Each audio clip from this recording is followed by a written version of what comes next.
নমস্কার বন্ধুরা, অপুর সংসার চ্যানেলে আপনাদের সবাইকে স্বাগত জানাই। আজ আমি বানিয়ে দেখাবো গাজরের রসমালাই। শীতকালে গাজরের রসমালাই খেতে কিন্তু খুব ভালো লাগে। গাজরের হালুয়া তো অনেক খেয়েছেন, একবার অন্তত গাজরের রসমালাই বানিয়ে দেখুন, খুব ভালো লাগবে। তো এখানে আমরা কিন্তু গাজরটাকে একটু ছাল ফেলে দিয়ে এভাবে টুকরো করে কেটে নিয়েছি।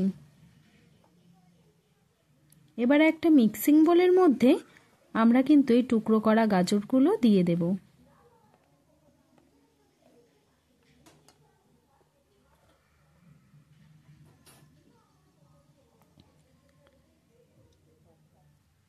এবার 1 কাপের মতো দুধ আমরা কিন্তু দিয়ে দিলাম। এবার ঢাকনা বন্ধ করে আমরা কিন্তু এটা মিহি পেস্ট করে নেব।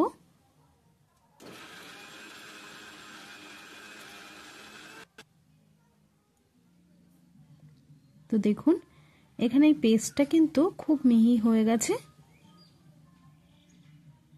আর এই পেস্টটা কিন্তু যেন খুঁজি না থাকে, একদম মিহি পেস্ট করতে হবে। এবার কড়াইতে দিয়ে দিচ্ছি 2 চামচের মতো ঘি।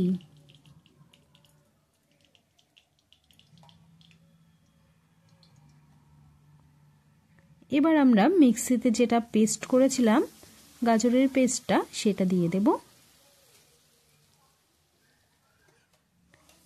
এবার এটা কিন্তু খুব ভালো করে এভাবে বারবার নাড়তে হবে।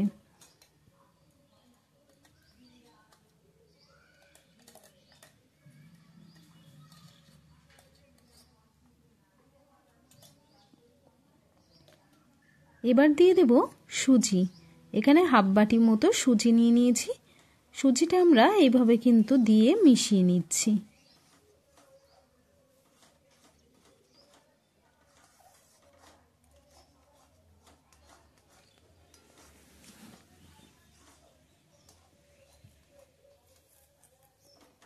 তো দেখুন এইভাবে কিন্তু মেশাতে হবে।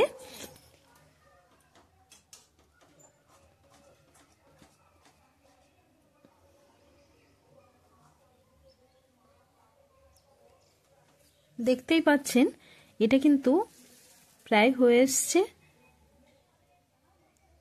এবারে দিয়ে দিচ্ছি আমরা চিনি। তো চিনিটা কিন্তু এখানে যে যেমন মিষ্টিটা পছন্দ করেন সেই অনুযায়ী এখানে চিনিটা দেবেন।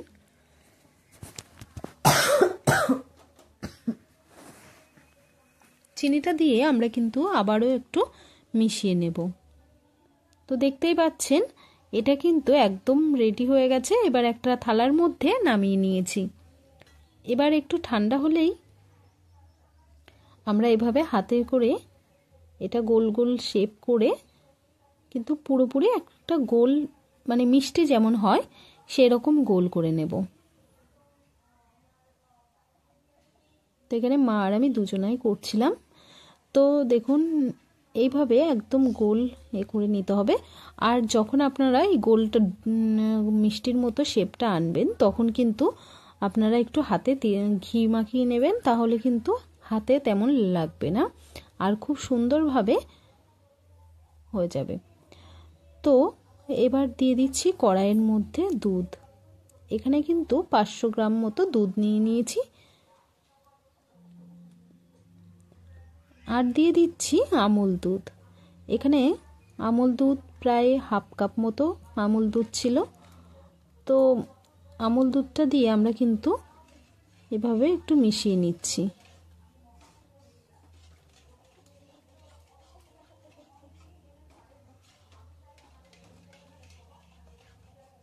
দুধটা যখন হালকা গরম হবে তখনই কিন্তু গুঁড়ো দুধটা আপনারা দেবেন।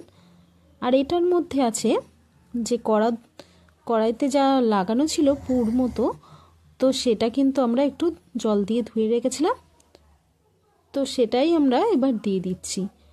আর এই জিনিসটা দিলে কি হবে, কালারটা কিন্তু খুব সুন্দর আসবে আর খেতে ভালো লাগবে। দিয়ে দিচ্ছি একটু মানে 3টে এলাচ, একটু মাঝখান থেকে একটু ভেঙে দিয়েছিলাম। আর দেখুন দিয়ে দিচ্ছি চিনি, হাফ বাটি মতো এখানে চিনি দিয়ে দিয়েছি। চিনিটা দিয়ে এভাবে কিন্তু আমরা মিশিয়ে নেব। আর দেখুন দুধটা কিন্তু খুব সুন্দর জাল হয়ে গেছে। কিছুক্ষণ কিন্তু এভাবে আমরা জাল করে নেব দুধটা। তারপরে একে একে কিন্তু আমরা রসগোল্লাগুলো দিয়ে দেব।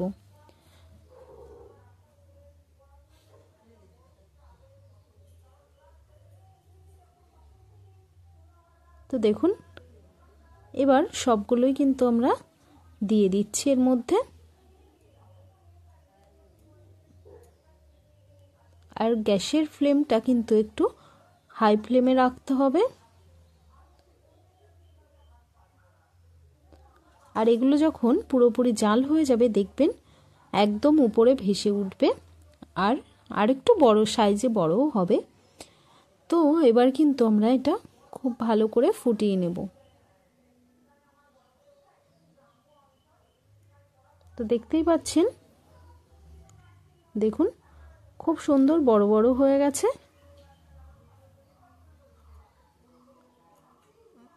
আর কালারটাও কত সুন্দর এসছে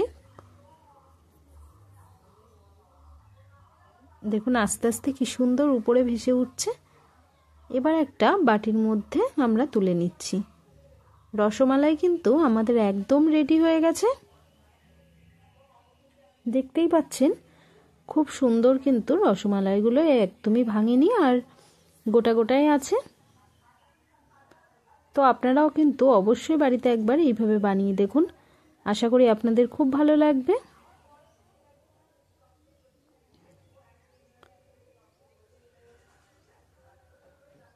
তো আজকের গাজরের রসমালাই আপনাদের কেমন লাগলো কমেন্টে জানাতে ভুলবেন না।